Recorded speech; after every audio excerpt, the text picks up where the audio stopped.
क्या कर रहे थे हम लोग? वही जो करते, कहते और सुनते चले आ रहे हैं।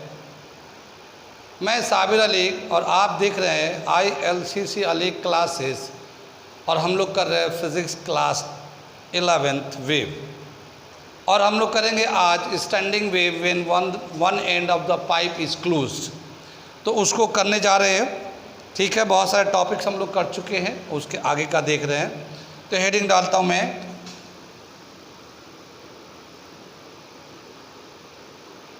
Standing wave when one end of a pipe is closed and various mode of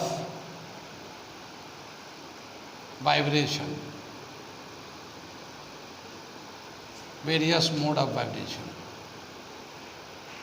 ठीक है, ये हम लोग देखने जा रहे हैं। क्या बताया कि एक हमारा ये पाइप है इस तरह से, ठीक, ये यहाँ पे क्लोज पाइप है। अगर एक वेव को यहाँ से हम लोग डिस्टर्बेंस को, वेव को पास कराएंगे, तो ये एक वेव जो है ना ऐसे जाएगा और रिफ्लेक्ट होने के बाद ये ऐसे बाहर निकल के आ जा रही है। कितनी बात सुन में? तो एक वेव इधर से जा रहा है और वापस रिफ्लेक्ट होके इधर से वापस आ रहा है। तो ये जो रिफ्लेक्टेड वेव है, इसमें दो चीज़ें चेंज हो रही हैं। एक तो डायरेक्शन भी चेंज हो रहा है क्योंकि लेफ़्ट टू राइट, और दूसरा फेज चेंज हुआ क्योंकि रिफ्लेक्ट होने के बाद नीचे आ गया ये, तो फेज चेंज हो रहा है। कितनी बात सुन में?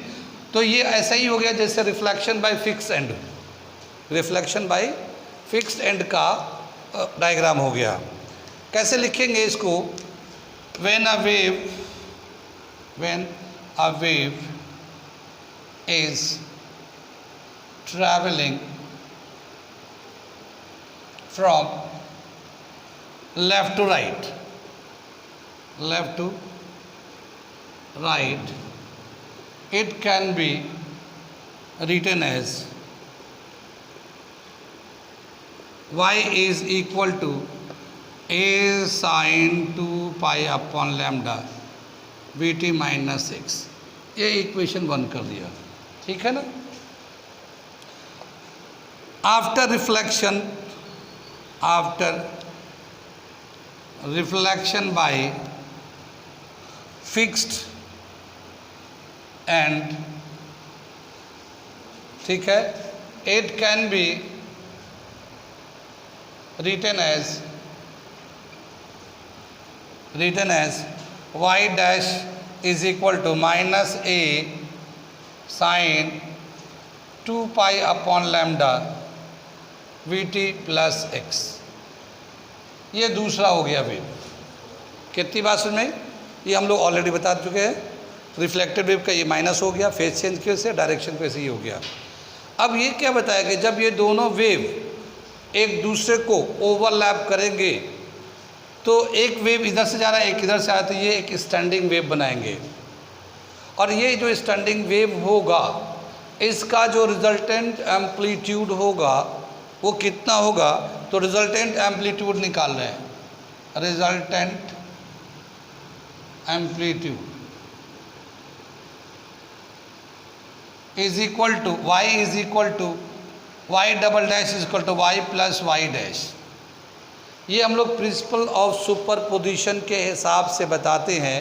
The resultant amplitude of two wave is equal to algebraic sum of individual amplitude, यानी जो दो वेव हैं उनका जो एम्पलीट्यूड है, एम्पलीट्यूड का जैसे हमने बताया था कि जैसे मान लो ये एक वेव है ऐसे और ये दूसरा वेव है, दोनों सेम फेज में जाए तो इसका एम्पलीट्यूड A1 ले लेते हैं, इसका एम्पलीट्यूड A2 ले लेते हैं। जब ओवरलैप करेगा तो इसका जो रिजल्टेंट एम्पलीट्यूड होगा ये कुछ बड़ा सा हो जाएगा ऐसे, ठीक है ना, क्योंकि ये कंस्ट्रक्टिव ओवरलैप करेंगे क्योंकि दोनों का फेज सेम है।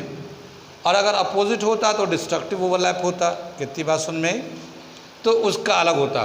तो प्रिंसिपल ऑफ सुपरपोजिशन के हिसाब से जो रिजल्टेंट एम्पलीट्यूड होगा वाई एंड वाई डैश दोनों के अलजेब्रिक सम लेंगे।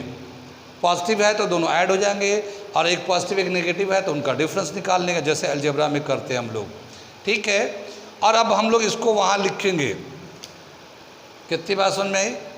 तो क्या है ये y double dash is equal to y is equal to a sine 2 pi upon lambda bt minus x. ठीक, और फिर ये माइनस का साइन, ये तो प्लस वैसे यहाँ है लेकिन प्लस माइनस माइनस हो जाएगा, a sine 2 pi upon lambda bt plus x. पीछे वाले बच्चों को दिख रहा है? क्या बताया कि हम लोगों ने ये जो रिजल्टेंट एम्पलीट्यूड लेने जा रहे हैं तो y का वैल्यू तो डाल दिया a sine 2 pi upon lambda bt minus x, और y डैश का वैल्यू लिखा हम लोगों ने minus a sine 2 pi lambda bt plus x. और ये बिल्कुल वही रिलेशन है जो हम लोगों ने प्रीवियस क्लास में यानी प्रीवियस लेक्चर में किया था, a sine 2 pi upon lambda.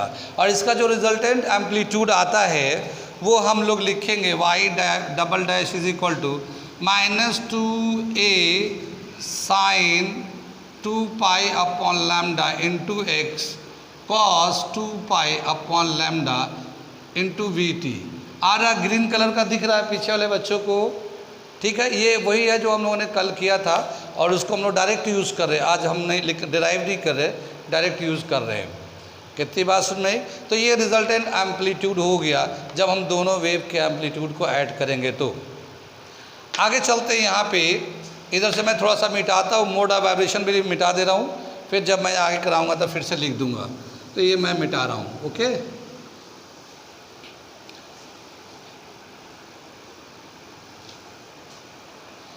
ये हमारा हो गया रिजल्टेंट एम्पलीट्यूड।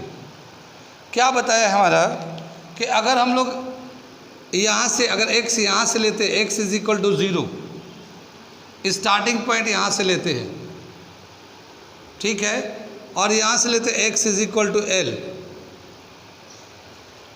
तो यहाँ पे हम लोग क्या बता रहे हैं? वैसे तो हम लोग इस फिगर को इधर भी ले लेते, इसको ये वाला सेक्शन इसको उधर कर सकते थे। तो हमने x इज इक्वल टू 0 ले लिया, तो यहाँ पे जो एम्पलीट्यूड है, एम्पलीट्यूड वो 0 है, दिख रहा है ना। लेकिन जब x is equal to l लेंगे तो यहाँ पे जो एम्पलीट्यूड है मैक्सिमम है। कितनी बात सुन में? तो इस कंडीशन में क्या हुआ, पोजीशन के साथ साथ x के पोजीशन को चेंज करेंगे तो ये जो है हमारा एम्पलीट्यूड बताता है। तो रिजल्टेंट को हम लोग ऐसे भी लिखा सकते हैं, a dash cos 2 pi upon lambda bt। ये हम लोग स्टैंडिंग वेव को इस तरीके से भी लिखते हैं हम लोग, लेकिन यहाँ पे जो रिजल्टेंट एम्पलीट्यूड a है वो minus 2a sine 2 pi upon lambda x के बराबर है ये, ठीक है ना। और ये x जो है ना position of the wave, wave के कहाँ पे हम लोग देख रहे हैं, वेव का कहाँ पे हम लोग देख रहे हैं, x का वैल्यू कहाँ ले रहे हैं, कितना ले रहे हैं। कितनी बात सुन में? ठीक है, तो यहाँ पे हम लोग चलते हैं और क्या दे रखा, when x is equal to 0, when x is equal to 0 a is equal to 0, amplitude 0 है, ठीक है ना। यहाँ पे एट एनी टाइम, ये भी एक चीज़ ले लेते हैं, एट एनी टाइम t, कोई भी टाइम लो। यहाँ पे vt में t है ना, ये vt में t है, तो अगर ये 0 हो जाएगा पूरा तो इसको मल्टीप्लाई तो ये भी 0 हो जाएगा। तो टाइम का कुछ भी वैल्यू हो, अगर x का वैल्यू 0 है यहाँ पे है तो एम्पलीट्यूड 0 है। और अगर x का वैल्यू हम लोग l के बराबर ले लेते हैं तो यहाँ पे एम्पलीट्यूड मैक्सिमम है। तो when x is equal to l, a is maximum, ठीक है ना, a जो है मैक्सिमम है। नाउ क्या लिखते हैं हम लोग, sine 2 pi upon lambda into x की जगह पे l लिख दिया। ये देखिए यहाँ पे x था ना, ये x की जगह पे l लिख दिया हम लोगों ने। तो यहाँ पे मैक्सिमम वैल्यू आ रहा है और साइन में मैक्सिमम वैल्यू कितना होता है, 1, ठीक है। कितनी बात सुनिए, 1 तो 1 ही होता है, ठीक है। आगे चले हम लोग, साइन में एंगल के टर्म में लेंगे तो कितने का वैल्यू 1 होता है, साइन 90 का वैल्यू 1 होता है। ठीक है, तो हम लोग यहाँ पे प्लस माइनस दोनों ले लेते हैं। जैसे साइन 90 लेंगे तो 1 आएगा, साइन 270 डिग्री लेंगे तब भी 1 होगा, लेकिन वो -1 होगा। ठीक है, तो 1 मैग्नीट्यूड जो है ना मैक्सिमम होगा, तो इसको हम लोग लेते हैं +-1। ठीक है, ए मैक्सिमम, एम्पलीट्यूड मैक्सिमम का मतलब कितना हो सकता है, 1 आएगा +-1, तो साइन के टर्म में इसका वैल्यू 1 होता है। लेकिन अगर हम लोग 1 लेना चाहेंगे तो कैसे लिखेंगे, साइन 2n-1 λ/2। ठीक है ना, π/2 λ/2 π/2 ले लेते हैं, π/2। कितनी बात सुनिए, पाई का वैल्यू कितना 180, उसको 2 से डिवाइड करता 90 का वैल्यू। अब यहाँ पे जो है ना हमने एक नंबर लगाया है, क्या लगाया है, 2n-1।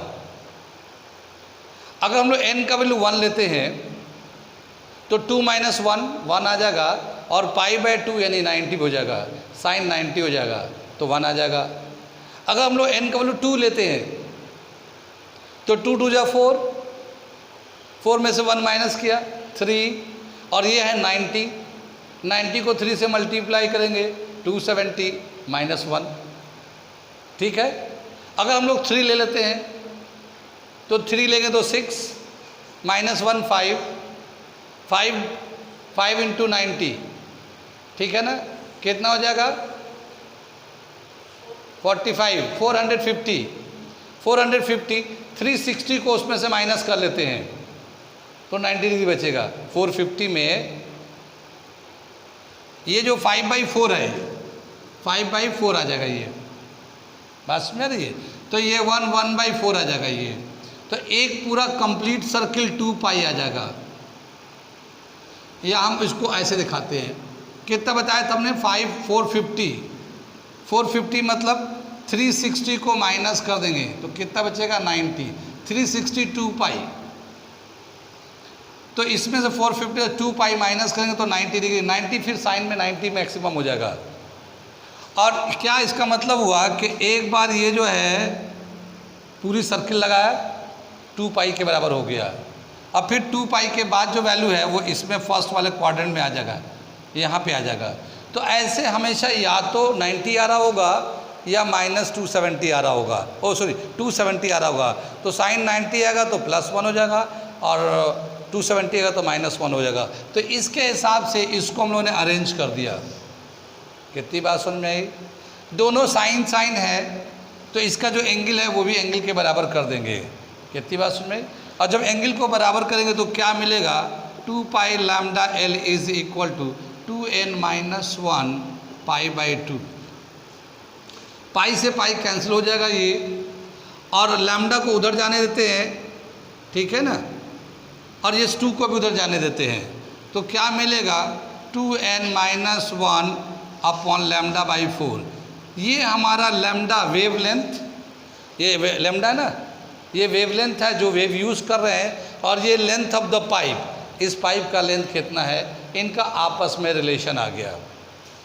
ठीक है, या अगर हम लोग लैम्डा का निकालना चाहें वैल्यू, और लैम्डा = क्या करेंगे 4l 2n-1, ये भी रिलेशन होगा इसका।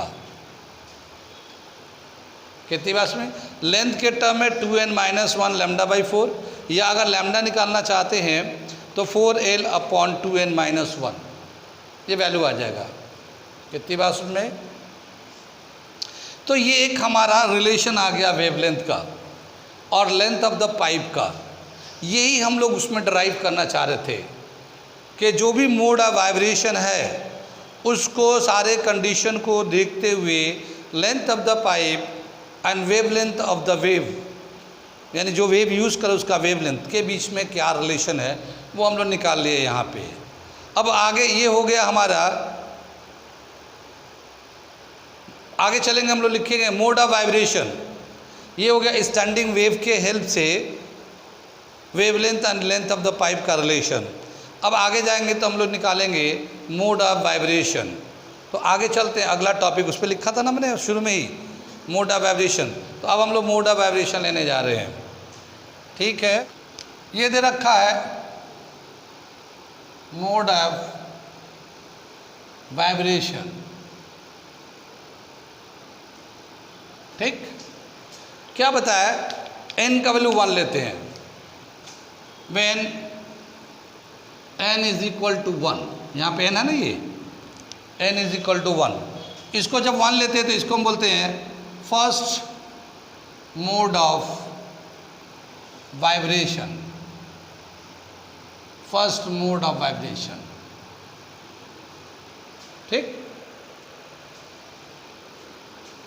आगे बताया क्या कि अगर हम लोग इसका फ्रीक्वेंसी निकालना चाहें, फर्स्ट ऑफ मोड वाइब्रेशन में n का वैल्यू 1 लेंगे, तो फ्रीक्वेंसी ऑफ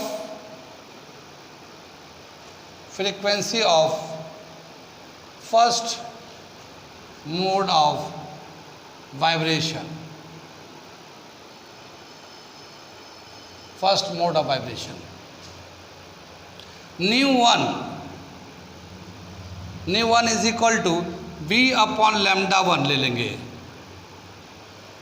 v अपॉन, क्योंकि जो वेलोसिटी होता है लैम्डा इंटू न्यू के बराबर होता है, लैम्डा इंटू न्यू के बराबर होता है, तो ये जो है ना न्यू 1 लेंगे तो v बाई लैम्डा 1 ले लिया। अब क्या बताइए, तो वेलोसिटी ऑफ साउंड है ही है, और लैम्डा का अगर वैल्यू ये लेते हैं हम लोग, लैम्डा का वैल्यू, तो क्या लिखेंगे 4l 2n माइनस 1, और यहाँ पे n का वैल्यू 1 ले लेते हैं, 1 ले लेते हैं हम लोग, कितनी बात सुन में आई, n का वैल्यू 1। अब 2 में से ये 1 को माइनस करेंगे तो 1 ही रह जाएगा, और ये आ जाएगा v बाई 4l, ये फाइनल रिलेशन आ जाएगा। तो क्या समझ में आया, ये वाला रिलेशन को याद लिखिएगा, रखिएगा, अब इसको यूज़ करेंगे हम लोग। तो क्या समझ में आया, nu 1 is equal to v upon 4l के बराबर होता है, ठीक है। और इसे बोलते हैं first harmonic pitch of the vibration, fundamental frequency. तो इसको कितने नाम से जानते हैं, एक तो बोलते हैं हम लोग फंडामेंटल फ्रीक्वेंसी, फंडामेंटल फ्रीक्वेंसी का ये रिलेशन है, या फिर इसी को बोलते हैं pitch of the vibration, pitch of vibration, या फिर इसी को बोलते हैं फर्स्ट हार्मोनिक, फर्स्ट हार्मोनिक, ठीक है ना, कितनी बात सुन में। ये इसको न्यू 1 को v बाई 4 लैम्डा, ये कब है, जब एक एंड इसका फिक्स होता है और एक एंड जो ना ओपन है, कितनी बात सुन में, उसके लिए है, कितनी बात सुन में। आगे बताया कि इसका अगर हम लोग डायग्राम से रिप्रेजेंट करें फर्स्ट मोड ऑफ वाइब्रेशन का, तो इसका डायग्राम यही बनेगा, यानी एक वेव इधर से आएगा, एक क्लोज पाइप है, रिफ्लेक्ट होकर वापस चला जाएगा, कितनी बात सुन में। तो ये हमारा ये डायग्राम बनेगा। इसको जहाँ पे एम्पलीट्यूड 0 होता है उससे हम लोग कहते हैं नोड, जहाँ पे एम्पलीट्यूड 0 होता है उसे कहते हैं हम लोग नोड, और जहाँ पे एम्पलीट्यूड मैक्सिमम होता है उसे कहते हैं एंटी नोड्स, ठीक है ना। तो यहाँ पे इसे देख लीजिए ज़रा सा, यहाँ पे एम्पलीट्यूड कितना है 0, तो इसे कहेंगे हम लोग नोड, ठीक। और यहाँ पे एम्पलीट्यूड मैक्सिमम है तो इसे कहेंगे एंटी नोड। ये हम लोग प्रीवियस क्लास में भी किया था ये। तो जहाँ पे एम्पलीट्यूड मैक्सिमम है एंटी नोड, और जहाँ एम्पलीट्यूड मिनिमम है 0 है, नोड कहलाता है। कितनी बात सुन में आई, आगे चले। कितना नोड कितना एंटी नोड है, इसमें एक नोड है और एक ही एंटी नोड है, यानी नोड और एंटी नोड सेम है, ठीक है ना। Number of nodes and number of anti nodes same है। कितनी बात सुन में आई। ये तो था हमारा first mode of vibration when n is equal to 1। कितनी बात सुन में। आगे बोला क्या कि अगर हम लोग n का वैल्यू 2 लेते हैं तो उसे हम लोग कहते हैं सेकेंड मोड ऑफ वाइब्रेशन। तो सेकेंड मोड ऑफ वाइब्रेशन वहाँ करने जा रहे हैं हम लोग। क्या दे रखा है, when n is equal to 2 second mode of vibration, second mode of vibration. ठीक है, इस फिगर को मैं मिटा दे रहा हूँ, थोड़ा सा लिखना होगा तो थोड़ा सा इससे मैं मिटा लेता हूँ। ठीक, ये फिगर भी हटा लेता हूँ, ये तो फर्स्ट मोड के लिए हो गया। ठीक, अब क्या बताया कि जो हमारा रिलेशन था लैम्डा का, क्या था लैम्डा का रिलेशन, याद है कुछ? Lambda is equal to 4L upon 2n minus 1, यही तो था। अब हम लोग n का वैल्यू कितना लिया? 2, तो ये लैम्डा 2 दिखाएंगे और यहाँ पे जो है ना 4L 2 इंटू 2 माइनस 1, तो क्या आ जाएगा 4L अपॉन 3। ये लैम्डा 2 का वैल्यू आ गया। अगर हम लोग फ्रीक्वेंसी निकालना चाहते हैं, now nu two is equal to v upon lambda 2। ठीक, v तो वेलोसिटी ऑफ साउंड रहेगा या वेव रहेगा ही रहेगा। लैम्डा 2 का वैल्यू ये डाल देते हैं 4L अपॉन 3। ये न्यू 2 का वैल्यू आएगा 3v अपॉन 4L। कितनी बात सुनी? v अपन 4L को हम लोग लिखते हैं न्यू 1। देखिए v अपन 4L को लिखेंगे न्यू 1। कितनी बात समझ में आई? तो इसको अगर हम लोग न्यू 1 लिख देते हैं, इसे आएगा 3 न्यू 1। तो क्या समझ में आया? न्यू 2 जो है 3 टाइम्स ऑफ न्यू 1 के बराबर है। Nu 2 is equal to 3 times nu 1 के बराबर है। ये इसे क्या क्या कहते हैं, इसे देखते हैं। इसे कहते हैं हम लोग, ये तो सेकेंड मोड ऑफ वाइब्रेशन कहते हैं second harmonic, not second harmonic, third harmonic. क्योंकि जो फंडामेंटल फ्रीक्वेंसी का कितने टाइम्स मल्टीप्लाई है उसी को हार्मोनिक बोलते हैं। तो न्यू 1 तो फंडामेंटल है, लेकिन इसका 3 टाइम्स है, तो इसको हम बोलते हैं थर्ड हार्मोनिक। क्या? Third harmonic. ठीक, फर्स्ट ओवरटोन, n का वैल्यू, n का जितना भी वैल्यू है उसमें से 1 माइनस कर देंगे। तो यहाँ पे n का वैल्यू 2 लिया है, तो 2 में से 1 माइनस कर देंगे तो 1 बचेगा। तो इसको बोलते हैं फर्स्ट ओवरटोन। ओवरटोन के लिए n माइनस 1 करते हैं हम लोग, तो इसको बोलेंगे हम लोग फर्स्ट ओवरटोन। फर्स्ट ओवरटोन, ठीक है। और सेकेंड मोड ऑफ वाइब्रेशन तो है ही है। ठीक, कितनी बात समझ में? आगे चले। ऐसे ही हम लोग एक बार और लेते हैं, n का वैल्यू 3 ले लेते हैं और फिर उसके बाद हम लोग जनरलाइज कर देंगे। अब पहले इसका फिगर बना ले, इसका फिगर तो बना ले, कैसा बनेगा ये, इधर से मिटा रहे हम लोग।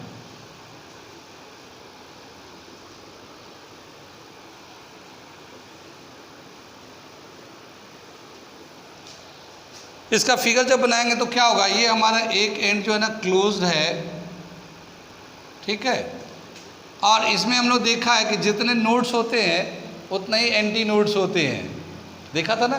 तो n का वैल्यू जब 2 लेंगे तो 2 नोड्स होगा, 2 एंटी नोड्स हो गए। तो हम लोग देखिए ऐसे बना रहे हैं, ऐसे बना दिया इसको, और इसका रिफ्लेक्ट होने के बाद ये ऐसे आ गया। तो देखिए 2 नोड्स आ गया, एक यहाँ पे एक यहाँ पे, 2 नोड्स आ गए। एक एंटी नोड यहाँ पे आ गया, एक एंटी नोड यहाँ पे आ गया। तो ये A है, ये N है, 2 N है, 2 A है। तो number of nodes, number of anti node both are same in this condition. तो इसका डायग्राम ये बन गया है, इस वाले का n=2 के लिए। ठीक है, नोट कर लीजिए इसे। फिर एक और बताता हूँ, उसके बाद इसको जनरलाइज करते हैं। आगे देखते हैं, व्हेन n=3, इसे मिटा दे रही है फिगर को, इसको भी मिटा लेते हैं, इसकी भी ज़रूरत नहीं है। अब देखते हैं हम लोग n का वैल्यू 3 लेकर।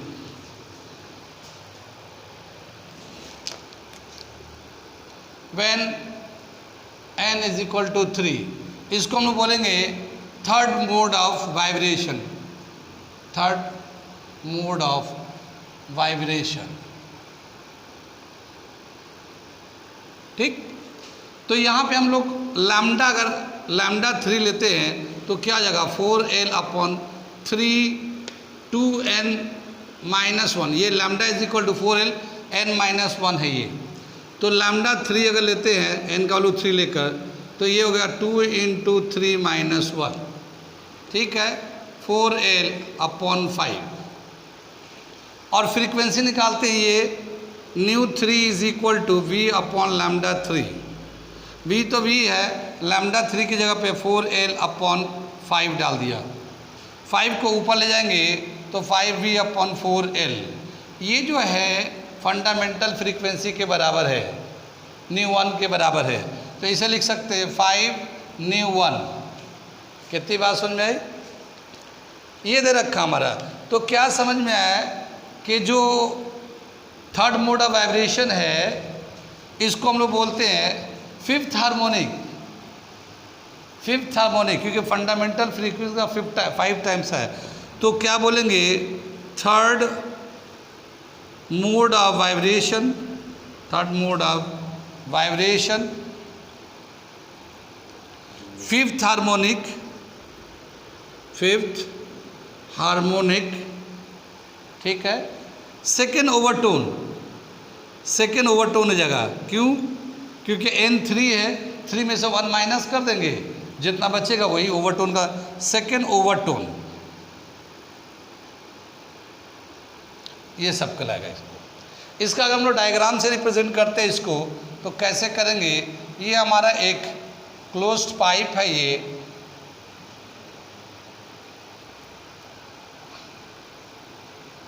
ठीक। जाहिर है इसमें जितने नोड्स होते हैं उतने ही एंटी नोड्स होगा, n के बराबर होते हैं। n अगर 3 है तो 3 नोड्स होंगे, 3 एंटी नोड्स होंगे। तो हम ये देखिए ऐसे दिखा रहे हैं, ये यहाँ से गया, यहाँ से गया, यहाँ से गया, यहाँ चला गया, ठीक है ना। और ये जब रिफ्लेक्ट होगा तो फिर ये वापस ऐसे आएगा, यहाँ से, यहाँ से, यहाँ से, ठीक। तो कितने नोड्स होगा? एक यहाँ नोड्स है, एक यहाँ नोड्स है, और एक यहाँ नोड्स है, ठीक। और यहाँ पे एक एंटी नोड है, यहाँ एक एंटी नोड है, यहाँ पे एक एंटी नोड है। तो इस तरह से हम लोग डायग्राम बनाते रहते हैं, जितना नोड्स होते हैं उतने एंटी नोड्स होते हैं। अगर इस पूरे जो अभी तक किया था कि 1 एंड क्लोज होता है उसको जनरलाइज करें तो क्या हम लोग जनरलाइज करते हैं? जनरलाइज करते हैं, जनरलाइजेशन। क्या बताया? n जो है, n mode of vibration, n mode of vibration, कितनी बात में? n-1 ओवरटोन, ओवरटोन, ठीक है। 2n-1 हार्मोनिक, हार्मोनिक, कितनी बात नहीं? क्या मतलब? यहाँ पे थोड़ा हार्मोनिक को चेक कर लेते हैं। ये जो है n का वैल्यू 1 लेंगे तो 2 में से 1 जाए तो फर्स्ट हार्मोनिक हो जाएगा। n का वैल्यू 2 लेंगे तो 4 - 1 थर्ड हार्मोनिक हो जाएगा, n का वैल्यू जब 2 होगा तो। और n का वैल्यू 3 लेंगे तो 3 × 2 = 6 - 1 फिफ्थ हार्मोनिक हो जाएगा। तो ये ऑड आता रहेगा, इसमें ऑड हार्मोनिक आता रहेगा, 1 3 5 7 ऐसे आता रहेगा। कितनी बात समझ? Number of nodes and anti nodes, number of nodes and anti nodes is equal to n के बराबर रहेगा। जितना मोड ऑफ वाइब्रेशन होगा उतना ही नोड्स और एंटी नोड्स होंगे। कितनी बात समझ में आई? तो ये दे रखा कुछ उसका जनरलाइजेशन।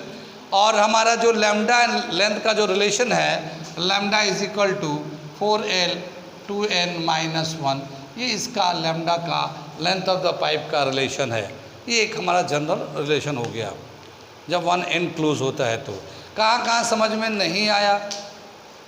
ठीक है, आ रहा समझ में, आ रहा तो ठीक है, नहीं आ रहा तो भी ठीक है, ठीक है। क्योंकि आ रहा समझ में, ये आ रहा है तो और अच्छे से समझने और करने के लिए मेरे चैनल को सब्सक्राइब करें लाइक करें, शेयर करें, और अगर कोई पॉजिटिव कंस्ट्रक्टिव कमेंट्स लिख सकते हैं जो इस चैनल को और अच्छा करने और ज़्यादा से ज़्यादा बच्चों को बेनिफिट पहुंचाया जा सके, उसके लिए कोई भी पॉजिटिव कमेंट्स आप दे सकते हैं। ठीक है, थैंक यू।